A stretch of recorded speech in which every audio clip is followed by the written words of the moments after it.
On today's show, Float Life Fest winner Bodhi Harrison joins me as we kick off the premiere of The Voice of Onewheel, the brand new podcast for all things Float Life. Texters and callers are welcome. 571-354-7338 is the number. Again, that's 571-354-7338. And be ready, because when we call on you, your participation is absolutely what drives the train of the show. And don't miss the big announcement at the end of today's episode. I've got some huge, massive news on this year's Float Life Fest coming next week, and I can't wait to share it with you guys. So strap it on for 30 minutes of Onewheel talk, and let's get ready to send it, son! It's Luch Dog in the morning, and this is the Voice of Onewheel.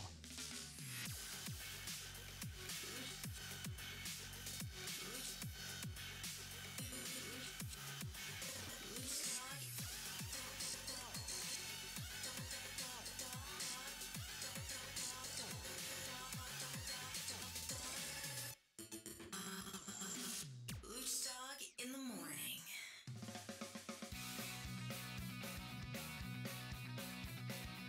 Welcome to the show, my wonderful friends. I can't wait to do this with you guys. It is January 2nd, Tuesday, and I am joined with the one, the only, Bodhi Harrison. Bodhi, what's up, my man? What's up, Blue Stock? How you doing? I'm good, man. You're looking good with that background behind you, and if anybody wants to see him, make sure that you are on YouTube channel TTR Studios. Bodhi, you got up early from Steamboat Springs, my friend. You got some coffee flowing through the veins? Yes, sir. 2 cups down already. Attaboy. Attaboy. I always get blasted because I don't do the Keurigs on this show. We don't do Keurigs in Studio A. Of course, Belly Matt LaBelle. Go ahead and introduce yourself. Well, I'm muted. Thanks, There you are. Adam. Now I'm unmuted. I mute myself, thanks. Yes, he is behind the scenes. He's a little bit under the weather today, but he's making things run. So if you guys want to call in and text, again, the number is 571-354-7338. You will hear Belly when you call in. He'll set you guys all up. So, thank you for joining us, and let's get right to it. I cannot wait to do this with you guys because, quite frankly, it's been a long time coming. I watched these owners groups, the riders groups, .pro, everything, and there's just so much content. Bodhi, do you how much time do you spend in these groups on a daily average? Like, do you watch them every day? Do you participate? Because I see you a lot. I definitely spend a good 30 minutes to 45 minutes every night in the Facebook groups.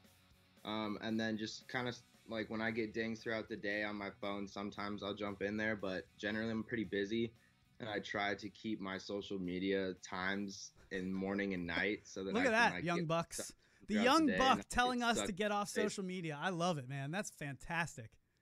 Yeah, but I try to stay active in there. There's so much good stuff. Like, my whole Facebook is only Onewheel now. Like, right, it's completely taken over. Dude, do you ever have the issue where you're just scrolling through your regular feed at home, like on your home feed, and you're like, am I in the owners group right now? No, just everything that I'm looking at is Onewheel. Yeah, exactly. So, Exactly. Quick story to start things off, because I know you guys are really here to hear about, how Bodhi got to where he is. He's got some tips for you guys to get, to his level. And Bodhi, it's not just for good riders, right? You can get anybody to be a quality trickster, right? Yeah, anywhere from being comfortable carving down the road, handling bumps, cracks, to doing Bodhi bonks and reverts and 360s and no slides and whatever. Belly's laughing behind you got to laugh out of Belly from that one. So here, I got to start things off though, because I want to start things with a topic that everybody seems to agree on. And so to get there, I have a quick 4 or 5 minute story, and then that's pretty much it for me, and we'll turn it over to Bodhi. But I was about 300 to 400 miles in, okay? And I was riding in a different area than I was used to. It's about 15 minutes down the road. I was starting to feel good about myself. For the first time, instead of riding around in my neighborhood, I put my wheel in my car, watched it slide all around, all hell in the back while I was driving, and then I took it to about 15 minutes away to a spot I used to live in, and I was like, I'm going to go explore. There's like this gradual downhill, all grass by the side of a road, and I was bombing it, man. Like, I was just, like pulling 180s, like having a blast. I'm going, and I get under a tunnel, and as I get out of the tunnel, I see to my left about a 40 to 45-year-old woman. She's got a boot brace, like her foot's in a boot, like it's broken. And she's sitting on a ledge about 20 feet away from where I'm about to mow through her, right? And I see her, and this thought goes off in my brain, send it.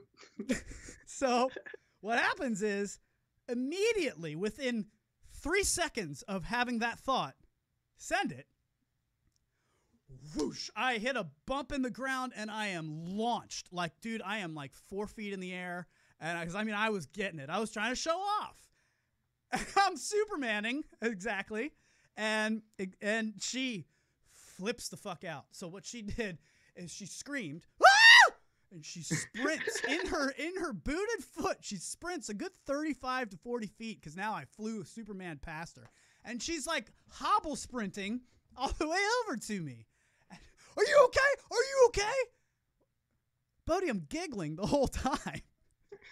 Do you know that feeling when you fall and you just giggle because it reminds you kind of being a kid? I mean, I know you're younger, but man, she's expecting me like to be completely broken. I'm giggling. This ruined this. You just ruined my day. I said, yeah, but now you have a story to tell. So I wanted to get into, why is it that whenever you try to show off, you're a 100% chance going to fall? What is that, man? Because everybody seems to be talking about it in the group, and I have a theory behind it. Does that happen to you? Yeah, I mean, for me, it's either like when I try to show off, I either completely screw up and totally bite it, or I do some crazy stuff. So it could work for the best. Like you actually pull something you weren't like expecting to. Right, but that's about a 20 to 25% chance is that I'm actually going to land something. But I think the reason why you fall is it goes from your brain focusing on like what you want your body to do. Absolutely. And like what it takes to execute what you want to do and like being in like your rhythm. And then when you want to show off, your brain completely switches to like, who's watching me? I'm going to fall. You know, you kind of like, you're like, don't fall. Because all these people are watching you and you're like trying, you're not actually thinking about like what's within your means. And it's just like a total switch of mindset that is almost always going to get you screwed over. I thought I was going to come up with some extremely like brand new way of thinking. He just said exactly what I was saying. Bodhi, have you ever thought like, all right, your mind's eye, right? Your mind's eye is what's controlling your focus. When somebody says I'm locked in, I'm 100% focused, that's because your mind's eye is focused on what you're doing. You're not just in like, you know, autopilot. And what happens is, dude, don't you feel like you know you're bored? Like, I feel like every time I think, wow, I'm probably about 50%. I hear that noise every single time. It's like I'm in tune with my board. I know you feel that way. Oh, yeah. The moment... I'm 2.5 years in, I feel like it's a part of my body. Right. You can tell. You know when you're up. 10% is probably coming up. You hear the siren. It's weird. But, dude, once you start showing off, you're no longer in tune with that board. And that's what I wanted to put out with people is exactly what he said. Your mind is no longer thinking along with the board. You're now thinking from the perspective of the people watching you. Is what I'm doing cool to them? And that is when you immediately...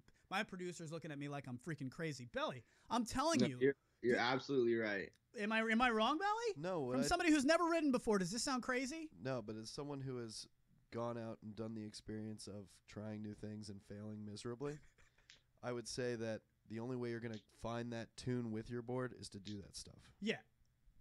Is to do that stuff, showing off? To show off. To find the move. Oh, wow. All right. So do the Bodhi bump. Do the Bodhi bonks, and I have a tip for that. If you want to, actually, that's a very good point. But if you want to get to that mode, I say the words Bode mode. Is that weird that some random dude in DC who does a radio show is saying your name, Bodhi, when he wants to focus better?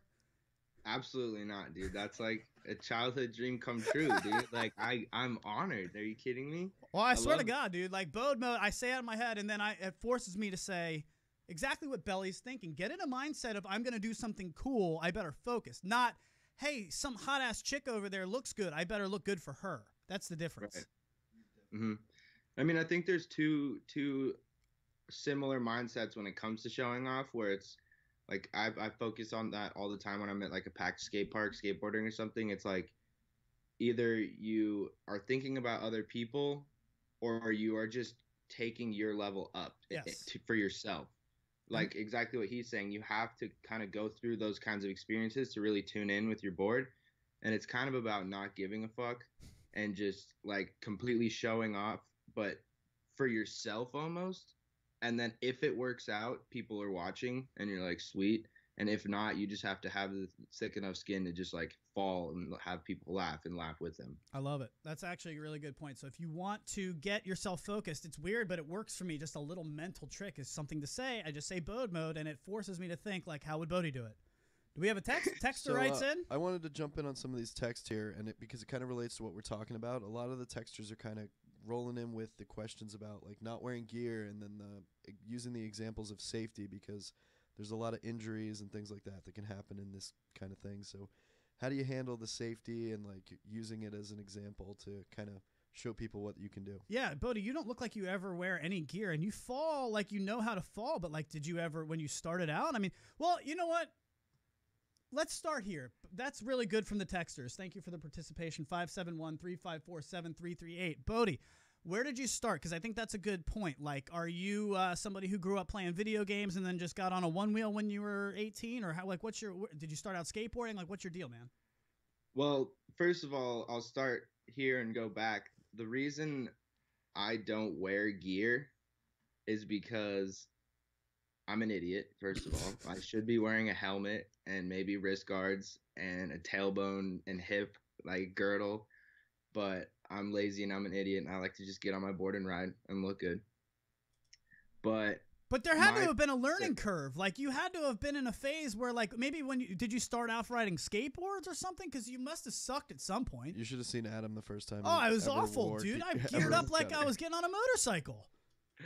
So basically, my father is very much a blessing to me. He had me skateboarding and snowboarding before I could speak or form my own thoughts. And so I've been skateboarding and snowboarding since there's videos of me at 11 months old on a snowboard riding down a hill. Okay, that makes a lot more sense. So all of you out there that are like, why can't I ride like Bodhi? It's because he's been doing it for 20 years. That's why. He's the Tiger Woods of Onewheel. Yeah, he had the golf club in his crib. Yeah, he had a Onewheel in his crib. And actually, the reason why you say I fall like I know how to fall, my dad actually used to put me in full pads and take me to the skate park and take my skateboard away and make me fall. Okay, so that's a good point, because I see a lot of this. Like, Belly's right. A lot of texts are coming in. Do not worry about your injuries. Don't you think it's don't you think it's important to encourage safe riding to the community? Is there a macho pressure to not use protection in a group setting? These are just some of the things that are coming in. Well, I think I really should be at least wearing a helmet, because hey man, you do you. I don't want the pressure of the group to get to you here, okay? We all can go shove. You ride like you ride, man. Well, still, I mean, I'm confident in my riding, but it's just like I could take a fall and hit my head and be totally screwed. And I should be setting a good example for people. Well, tell me about Ecos, because I know you're doing a lot of stuff with their virtual reality learning, and maybe that's a way that you can get stuck. Because what it sounds like, texters, like what he's saying is, and what it sounds like to me is like, I know that happened to me. I don't ride any gear anymore. I don't wear any gear. I'm only at like 600, 700 miles in. I feel pretty good about it, but I also, I wore a motorcycle jacket. I wore every single piece of gear. I had a tailbone. I had the hip bones. I had everything. And then I just started shedding them as I got more comfortable. But if I'm going to try something new, I'll throw it all back on. So I think, like, you know, when you were a kid, you know, your dad geared you the hell up and then said, go figure it out. So It makes sense that at least when you're starting out, please put your gear on, especially with all the some of the severe injuries you see in the group. But definitely take me through this Ecos, because I know you work with them. Virtual reality learning. What the hell is that? So basically I was approached by this company called Ecos, and they use sound, repetition, and virtual reality to do an enhanced video learning, and it almost is like the Matrix. So basically how it works is they use a certain tone that I really could not tell you the science behind it, but when I put it on, it sounds like a UFO. Well, I'm pretty sure it's supposed to induce either the alpha or the beta waves. I'm not sure which one, but whatever it is, to put you in kind of a hypnotized stance. Yeah, so basically it opens up your brain information is what they say. Yeah. Then it plays back 30 repetitions for each step of a trick. So I'll break down every trick into steps. You know, for like a revert, it's like step 1, step 2, step 3, however many steps I feel like is in a trick for each like movement of what you're doing. You know, one thing is not one thing. So you don't just go out there and say, I'm going to get a 360 today. Yeah, no, it's like, so today we're going to break down a 360. You know, step one is rolling up to it. Step two, you're winding, looking over the like I really break it down and go into depth about it. And the point of the VR is when you're looking at your phone or a laptop or anything, everything around that screen is distracting your brain. That's true. And then That's a they good want to point. take it a step further and make a tech suit where I would put the suit on, do something, and it would turn me into like a one color model of my body. It would just be like a just one tone Bode, We're and very then close to a one one-wheel tone video game. background. Yeah, And dude, so, you're like at the forefront of a one wheel video game right here. Is this happening? Put it on the pretty much, yeah, dude. EA Sports. Bodhi Yeah. Hawk. We call it Bode mode. Anyway, keep going. I'm sorry. But yeah, so right now they don't have the tech suit out yet. They're working on that. That's on its final little things. They had a little bit of trouble with their first manufacturer, but the suit's gonna be out soon. But for now, just the video, even if you just watch it on your phone, even with all the brain distraction, it works so well, and it's a really awesome way to learn. And they're not like super long. They're not. Is it on gonna one wheel or is it on skateboards or what's it on? One wheel. I have one wheel and paddleboard because I'm a competitive whitewater paddleboarder. For those who don't know, I competitively river surf. I got second in the nation of river surfing last season, actually.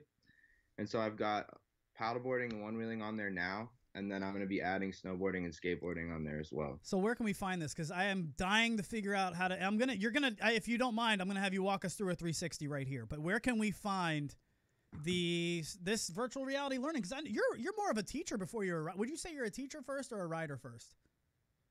Rider first, teacher that second. I don't My know, name, man. In the Bodhi. pre-production meeting, you were pretty strong on teaching first. My name Bodhisattva. Well, my name isn't Bodhisattva, but that's the long version of my name, which means enlightened teacher. I'm So I sorry. feel like Can I get that one more time? What is your name? Bodhi, and the full Buddhist version is Bodhisattva. Cool. Hell yeah. Yeah. So Bodhi itself means open mind, open heart, and then Bodhisattva is basically an enlightened soul that returns from enlightenment to enlighten others. Social Media Lounge. Do we have a check-in? So it sounds like with this new virtual reality stuff that you have this opportunity to kind of weigh in on it. The texter writes in, "Hey Bodhi, what is the #1 improvement you would like to see in the next version of Onewheel?" The next version of Onewheel, I mean, Swappable batteries, man. Come on, it's easy. Swappable batteries. yeah, I mean, there's a lot of things though. I have a lot of ideas. Swappable batteries would be incredible. A longer battery life and the ability to swap it out like some of the electric longboards. So instead of having to carry a charger pack and stop and charge your board, you can just like, pick out the battery, plug it right back in. That's what I want. You're good to go. I also think for the stuff that I'm doing, like Jeff McCosker made the sidekicks, Yeah, for and those sure. are really awesome. Great name, But by I the way. think- Was that Unger that got the name? I think so. Yeah. I'm pretty sure that was a shout out to Chris Unger.pro who came up with the sidekicks name. Good job on you. Yeah, but I think it needs to be those as well as like some sort of like high density G-form like rails that go down that like really protect it from impact. Why are you concerned about the rails? It's not. What are you hitting with rails? I've broken a couple of boards from like having them land on the side. Oh, Yeah. okay. Because if you like fall off and it's rolling and it starts to kind of pick up speed like down a hill. Sure. Oh, It's slant. sure. You're Or if it going down a torpedoes drop, on you, which mine starts to slam. do. Mine torpedoes now for some reason. I probably need a new foot sensor. Yeah. I said, Yeah, "Do you see that'll happen McCosker too. get crushed? Some dude torpedoed it right into him. Yeah. That was yeah, awesome. That was one of the hover hooligans. That was great. Yeah, shout out to Uh, the Hover Hooligans. I know they're a big part of what you do. And, of course, McCosker with Float Life. Craft and Ride is big in your world. So shout out to all those dudes. Bodhi, I have a question for you with the crowdsourcing of the board. Got a lot of attention last week with one of our haters in the group who, by the way, this is not an exclusionary show. Very inclusive is what I want it to be. But, wow, good on the participation of all the people in the group who pretty much just crushed that guy for being a negative Nancy. I mean, talking about a Debbie Downer. Connie Complaining Pants, I don't need any part of it, man. And so my question to you is, if you don't know what the hell we're talking about, he just got all over Bodhi for accepting a free board that the group crowdsourced for him, which is, whatever. It's fine. We've already talked enough about it. My question to you is, do you have any feeling of pressure to come up with something new for the people who want to see you shred it? Or do you just feel like, man, these people are just awesome. Thanks for doing it. I'm just going to keep being me, and I hope you enjoy it. I do feel a sense of pressure, but in a good way, because I want to be somebody that's pushing this community. I've been like, God's put me in this place with these wonderful people to be one of the leaders in the sport and to progress the sport. I've already come up with a handful of tricks, and I want to continue to do that. And I don't want to, not only do I want to create new tricks and inspire people and show people that I'm grateful for what they've given me, I also want to help people learn, like we talked about. Like, I want to help bring people up to where I am. I'm not one of those people that's like trying to shelter myself off at the top and like push people away. Like, I want to bring people up. Like, that's what I'm all about. I'm not scared of somebody surpassing me. Like, I want to inspire, create, and help people bring their game up. So tell people where they can find you. First of all, where can they find these videos, and then where can they find you to ask you questions? So we were talking about Ecos. You can find Ecos on the App Store or on the Android Play Store, and my channel is Bodhi Harrison. You can find me. My Instagram has a lot of Onewheel videos, as well as my YouTube, and both of those are my name. All my handles for social media are Bodhi Harrison, BodhiHarrison. And on my Instagram, there is a call and an email button, and you guys can feel free to reach out to me anytime with any kind of questions or concerns or awesome anything. Bodhi, we've got a call. I think we've got a call. Did he dip? Call back. That's fine. 571-354-7338. It's 11:21. I've only got 11:22. 8 minutes left for the people. So let's open up Ask Bodhi. Text in, call in. It's easier to text, but if you call in, feel free. He can hear you. You just won't hear his response until you hang up and listen on the live stream. So again, 571-354-7338. And while we're waiting for those to come in, I was curious if you want to mention board mods. Like, do you have any accessories that I know we kind of talked about what you would look for with a new Onewheel, but like, what are you doing to mod your own board? Maybe like 2 or 3 minutes on that. What kind of mods do you run in? I think float plates are an absolute necessity, and I use them for grinding and doing nose slides and nudging up curbs and more extreme stuff. But even for your average rider, I think float plates are so important because your battery and the computer of your board is protected by like the smallest, tiniest little like layer of plastic. And if you have a small slam or you come down a curb, you're smacking your components on the curb. So I think float plates are very important. I think a fender is important unless you live in a place where magically there's no dirt on the road. I won't do it. No fenders. Absolutely not. Not over here, guy.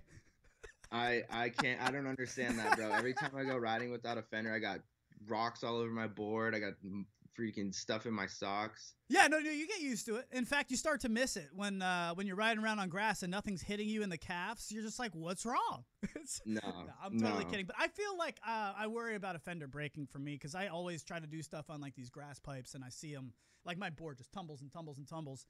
And then buy a craft and ride, dude. Well, that's the thing. Well, is it gonna hold up? Bomber. You can stand on a craft and ride. Get out of here, like, for real? My board slams on concrete. It rolls down hills.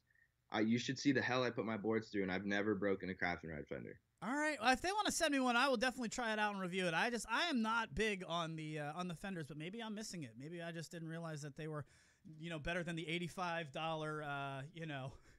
Garbaggio. Dude, I would say trust Bodhi on this one. Yeah, we'll trust Bodhi. That's fine. We'll go ahead and trust him. I think the last thing that's a necessity, other than like there's handles and racks and a bunch of cool stuff like that, but I think Craft and Ride makes a one tail, which is a tail extension for the board. And you ride that, don't you? Extra inch, yeah, but it's also something that I think should be on the Onewheel. We were talking about that. Is it has like the side concave as well as the tail? Is that what you were showing in the vlog with that one dude that had like those wider wood pieces on the rails as well? Yeah, so that's my boy John Carvewell, and he makes those, and that's what I love about them is it has the front and back for a good control front and back, but also having the side concave gives you so much more toe and heel control. And that's what's great about the Craft and Ride fenders. You get that on the back. Social Media Lounge. So I've got 2 texts right now. One is, great show, guys. Their only complaint so far, it's too short. They want a whole hour. All right. The other one I've got here is it's McCosker. Just wanted to tell Bodhi he's a G and to keep killing it. P.S. He's taking first place next year at Float Fest what's up? Well, maybe if Bodhi doesn't break his board all the way out and has to use McCosker's board for it, then, maybe he'll have a better shot. I love you, Jeff. You're the man. Yeah, definitely. Float life all the way. And shout out to Eric Schmidt for driving you from the airport to, from the hotel to, from Greenville to Asheville last year. No, he drove me from the airport, put me up for a night in his suite. He had a suite with a whole extra pull-out couch room, and drove me to the event, and had a tent for me that I stayed in.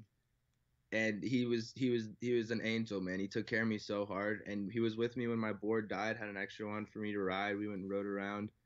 Eric Schmidt, big shout out to him. He was a huge part of the success of FlowFest for me, for sure. Hey, well, I heard there's this year you're going to be staying in Nick Bonner's tent. Is that right? Yeah, me and Nick Bonner and me cuddling. Oh, that's too good, man. I got to get you out of here. We've only got like 2 minutes left, dude. In 2 minutes, tell me how to do a 360. I got a 180 on lockdown. You know what? All right, so I need the to know. secret with 360s is it's a big rotation. So what you want to do is keep your feet and your hips steady for winding up, because if you turn your hips when you wind up, you're just going to start a spin in the wrong direction. Okay. So what you want to do is you want to like wind up with your shoulders and your arms out, and then you start coming in, and the secret is to bring in your arms, because that'll start a faster rotation. Like an ice skater almost? Like when they do that massive spin, they keep it tight, right? Right, exactly. And so the first step is you're like twisting, and you want to like still keep your hips in place as you start it, and look over your shoulder. It's really important to look. Your front or your back shoulder? Whichever direction you're going to go. Either front side or back side, because you can spin both ways. I see.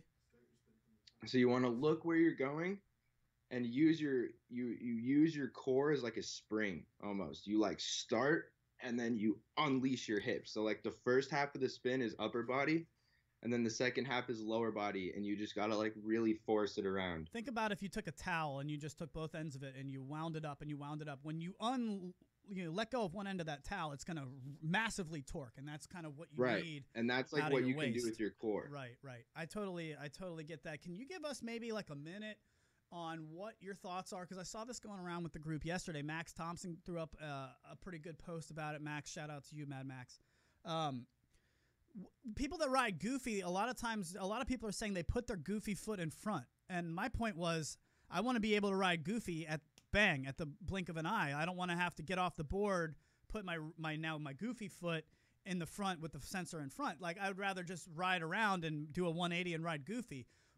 If you want to switch, do you get off the board and make sure the sensor is in the front at all times, or do you just ride it to ride it? No, absolutely not. Right? I feel like I can ride switch. I snowboard ambidextrously. Sure. And the Onewheel actually helped me do that. And so I can run the Onewheel, switch, and regular the same, except I can't really do tricks as well. Switch. It's hard. I can't do a 180 switch, man. It's so hard. Yeah, and I'll just switch and just ride. It does make a small difference. You riding, can I think feel they have it, Bodhi. tuned. I can feel it. I know I can feel it if I put my right foot front, but not enough where, like, I would so much rather be able to not get off the board and just switch over to a goofy rather than to get off, put my other foot in the front, and then try to do it again, right? Yeah, I think the whole point of why it feels different is they program it so that it's a little bit easier to ride switch, I think. Just don't have it in elevated. Yeah. Bodhi, we got to get out of here for everybody here. What, do we have a call now? Do we have a caller right now? Put him on. Hit one. Do we have him? All right, put him on the line. Let's do this. I'll hold off 2 minutes. That's fine. Bodhi, you got time for a quick call? Of course. All right, let's do this. Caller, you are on the air. What's up? Who are you? Where are you from? Adam, man, this is Lance, buddy. How are you? Oh, what's up, my man? This guy with the most badass board on the entire group. What's up, Lance? How you doing, brother? Hey, man. I am Mr. Bodhi over there. I'm extremely grateful for what he brought to the table at Float Life Fest, which was, absolute insanity. And I can tell you that anybody that was down in Asheville learned from what this guy did. and it was just crazy when you had your Andrew Strohs, your McCoskers, your Bodhies, and all the rest of these guys down there just freaking killing it, my friend. It was, I mean, dude, you got to be involved with this next year. Lance, thank you so much, buddy. I appreciate you calling in, and quite frankly, you're going to really enjoy what I've got for you next week. Bodhi, anything to say to Lance? Because I know he can't hear you on the phone, but for the podcast, you got any response to him there? Lance, I love you, bro. You're a kind soul, and I'm so glad that I was able to inspire you and teach you guys indirectly and for some directly. And that warms my heart to hear that, and I really appreciate those words, man. That means a lot. Bode mode, baby. Think it when you got to show off and you don't want to make a damn fool of yourself. Bodhi Harrison, thank you so much for joining us. Again, he's with the Hover Hooligans, Float Life with McCosker, Mikey V with Craft and Ride. Again, I want to make sure that we shout out Occupy Organics. They hook them up with gear, vitamins, supplements. So check out Occupy Organics. And, of course, Ecos, IKKOS for the virtual reality learning straight from your boy, Bodhi Harrison. Thanks for joining us, man. You got anything left for the people before I let you go? Never give up. Don't let fear cloud your mind.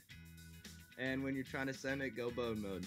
Bode mode, baby. Thank you so much, man. And all you listening right here in TTR Studios for Belly Matt LaBelle, it's your boy Luch Dog. We'll see you next Tuesday. And remember, I've got a big announcement. That is, we will be announcing with Justin Thompson on the show the official dates for Float Life Fest 2018. We'll announce it on the show, the voice of Onewheel, next week, Tuesday. Can't wait to do it with you guys. Join us here on TTR Studios. For everybody here, it's Luch Dog in the morning. This is the voice of Onewheel. See you guys.